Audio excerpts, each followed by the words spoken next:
Well, I'd like to welcome the mayor of the city of Laguna Woods. He's, I think this is his second time around as mayor, am I right? Second time. Yeah, Noel Hatch is here, of course. And I'd like to welcome you back as far as being mayor. You were, it started, was it this first meeting? You were more, obviously, Mayor Pro Tem for the last year. Right. Yeah. And you haven't changed. And neither have you. Since 3 weeks ago Yeah, when that's I saw right. you. That's right, you were on.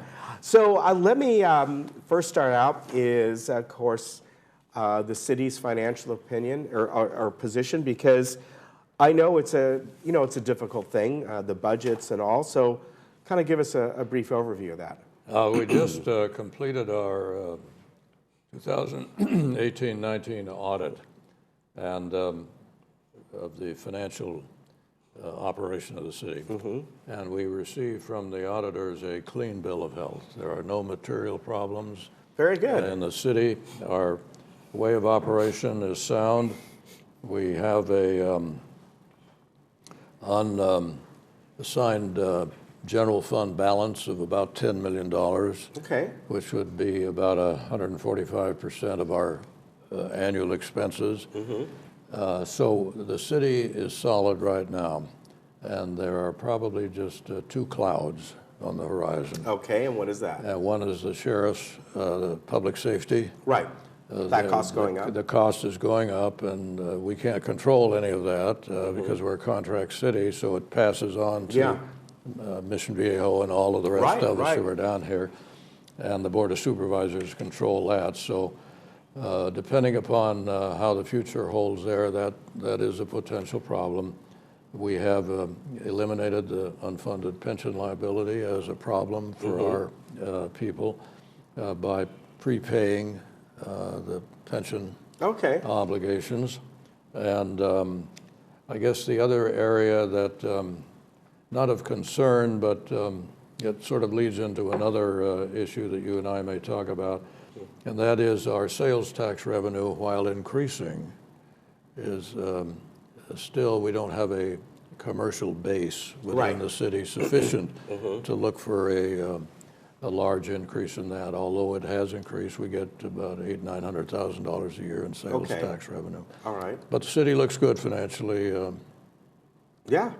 And, we should mention that I have seen now work beginning on the former Office Max, Office Depot, whatever it was. Yes. And that's going to be, am I right, a pet hotel? Yeah, sort of the dog hotel. Yeah. I like the use of the word hotel because there will be suites for dogs, and that really leads into my sense that Laguna Woods as a city becomes a potential destination city for shoppers. And you and I have struggled over that a little bit, Well, and the use of that word. Yeah, but when I think when that opens, certainly that's going to be the only thing like that in this area, for sure. Yeah, maybe in most. And it's a huge building. Yeah, it's huge. Chris Macon, our city manager, let's take a look at the plans, and it is big. Yeah. Is it going to be a veterinary center too, or do you know? No, I don't think so. Okay. I think, and there'll be a section for cats, a section for the dogs to be taken outside that'll be fenced. Yeah. Give them the exercise. It'll be a fantastic place. And, yeah. And we love dogs. Yeah. And what that means, that isn't limited to dogs from Laguna. Oh no, that's the for village. Everyone. That's for everybody, and people will come, and it's right there with the Home Depot, as you mentioned, with Staters and some fast foods restaurant. Right. I think it's it's a concept that people need because, it's hard to find a place that you care for, that's going to care for your pets. You trust them, and when you go away, got a place to take them. And once they open, we'll maybe get them on here. I don't know what the time frame is. Do you? No, it'll be next year sometime. Okay. I would imagine. Yeah, I would think it. For them, they probably want before summer, right? Yeah, about summertime. They're not at the plan check stage yet, I don't believe. Right. So that's something to look forward to, and let's talk about something else to look forward to, and that's the library, which looks like they're beginning to at least get set up for construction over there. Yes. Yeah. The concept, some people have a little trouble with the concept of why do we need two libraries? But actually they're going to complement each other. Yeah. I love our village library. It's a wonderful place for a number of reasons. The other one will be more like an online library. There will be books on the shelves, but it'll be a working library where people can come in and do work and that sort of thing. So that's exciting because in its location next to the City Hall, they'll create a patio effect, which will be a little bit enclosed, and things can happen out there. It'll be really nice. So it'll be really great. And I know that the library folks here are excited about it. It's not like a competition. It's really they look at it as a huge benefit. It is. Yeah. And once again, that becomes a destination point for people outside the city that'll introduce our city and what's there, and then there's a shopping center right there for them, and so there's some synergies that develop. And that you're looking at about the 6-8 months? Yeah, for the library to start construction. We have a contract out for plans to be developed now, and the concept to be established. So it'll be again, I think, probably take us a year at least. Now tell us about the electronic building plan submission. I'm not familiar with that. There's a lot of remodeling going on. There will be permits required for improvements in these areas we've talked about, the construction and so forth.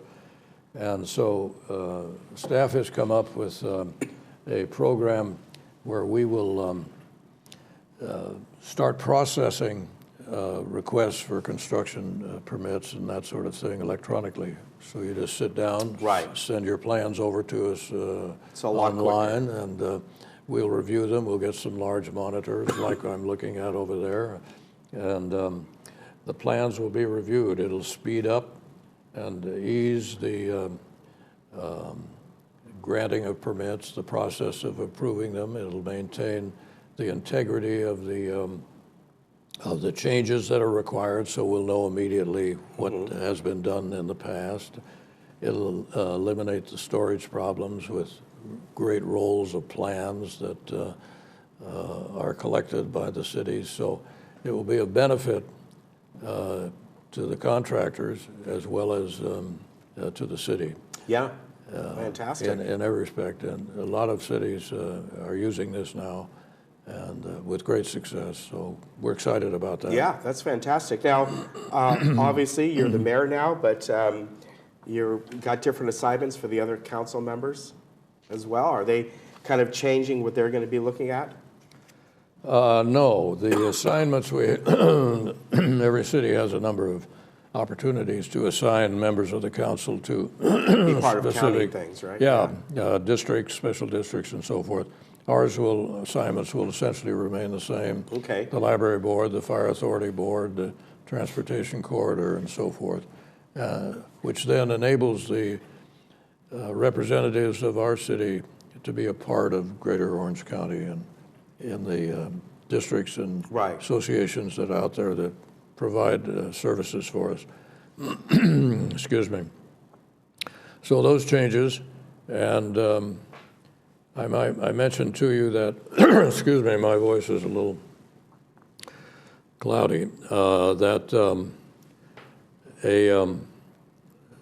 the League of Cities came out with a list of characteristics that make for exceptional councils. After the last election, which was so chaotic and in 2020 and fractious, that they said, cities, why don't you establish some standards by which you will govern your cities? And as I looked at those in preparation for our meeting this week, it occurred to me that our council does a fine job by the criteria that they establish. Very good. We work together as a team. We know what our role is as to establish a vision for the city, and we don't get in there and try and work it ourselves and that sort of thing. So I feel comfortable with the city council. I think that we're in good hands.